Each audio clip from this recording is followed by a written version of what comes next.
Good morning. A Madrid court has cleared a British man of public disorder after he joked to friends about blowing up a flight from London Gatwick to Menorca. Aditya Verma admitted he told friends in July 2022, "On my way to blow up the plane, I'm a member of the Taliban." But he said that he made the joke in a private Snapchat group and never intended to cause public distress. A judge ruled that no explosive was found that would lead one to believe it was a real threat. Mr. Verma's trial, held at the National Court, took place on Monday, a year and a half after the incident took place.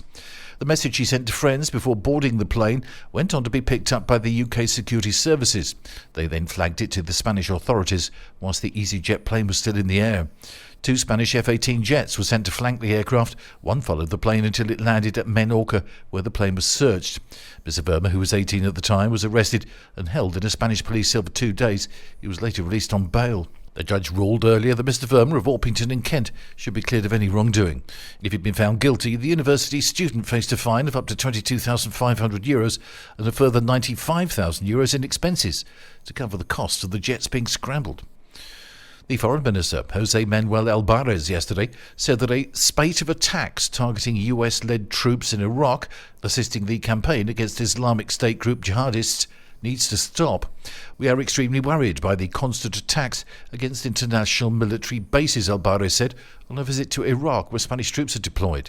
US-led coalition forces in Iraq and Syria have been targeted in more than 150 attacks since mid-October, many of them claimed by the Islamic Resistance in Iraq, a loose alliance of Iran-backed groups that oppose US support for Israel in the Gaza conflict.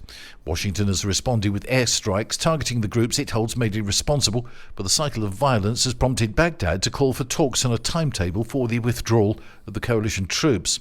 "We are here at the request of the government of Iraq, and we will leave when the government of Iraq considers," Albares said.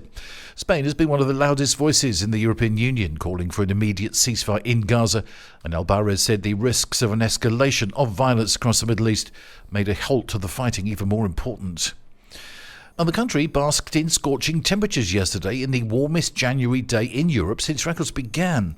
In Calles, in the Valencian community, a temperature of 30.7 degrees Celsius was recorded. It marked the highest temperature ever recorded in Europe in January, according to the Valencian Association of Meteorology. Several Valencian towns saw temperatures that exceeded 29 degrees Celsius, and even more reached 28 in weather more typical of spring and summer than winter. Scientists have linked the high temperatures and dry and windy conditions in many parts of the world, including southern Europe, to climate change. That's the latest from TRE. I'm Bob James.